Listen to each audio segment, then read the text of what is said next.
एक गांव में दो मित्र नकुल और सोहन रहते थे। नकुल बहुत धार्मिक था और भगवान को बहुत मानता था, जबकि सोहन बहुत मेहनती था। एक बार दोनों ने मिलकर 1 बीघा ज़मीन खरीदी, जिससे वह बहुत फसल उगाकर अपना घर बनाना चाहते थे। सोहन तो खेत में बहुत मेहनत करता, लेकिन नकुल कुछ काम नहीं करता, बल्कि मंदिर में जाकर भगवान से अच्छी फसल के लिए प्रार्थना करता था। इसी तरह समय बीतता गया। कुछ समय बाद खेत की फसल पककर तैयार हो गई, जिसको दोनों ने बाजार ले जाकर बेच दिया और उनको अच्छा पैसा मिला। घर आकर सोहन ने नकुल को कहा कि इस धन का ज़्यादा हिस्सा मुझे मिलेगा, क्योंकि मैंने खेत में ज़्यादा मेहनत की है। यह बात सुनकर नकुल बोला, नहीं, धन का तुमसे ज़्यादा हिस्सा मुझे मिलना चाहिए, क्योंकि मैंने भगवान से इसकी प्रार्थना की, तभी हमको अच्छी फसल हुई।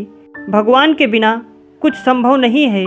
जब वह दोनों इस बात को आपस में नहीं सुलझा सके, तो धन के बंटवारे के लिए दोनों गांव के मुखिया के पास पहुँचे।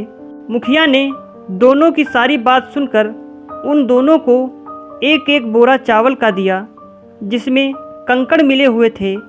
मुखिया ने कहा कि कल सुबह तक तुम दोनों को इसमें से चावल और कंकड़ अलग करके लाने हैं, तब मैं निर्णय करूंगा कि इस धन का ज़्यादा हिस्सा किसको मिलना चाहिए।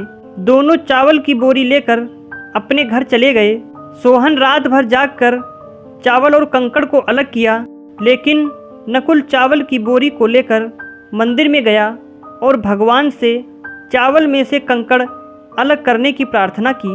अगले दिन सुबह सोहन जितने चावल और कंकड़ अलग कर सका, उसको ले जाकर मुखिया के पास गया, जिसे देखकर मुखिया खुश हुआ।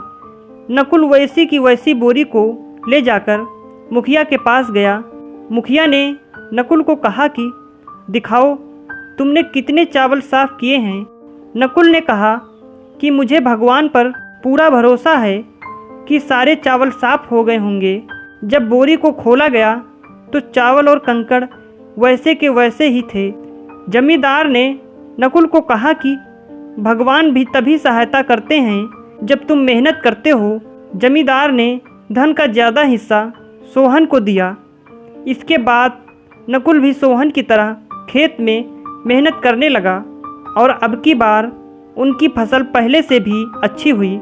अगर आपको हमारी कहानी अच्छी लगी तो लाइक और शेयर ज़रूर करें, और ऐसी ही कहानियाँ सुनने के लिए हमारे चैनल को सब्सक्राइब करना बिल्कुल ना भूलें।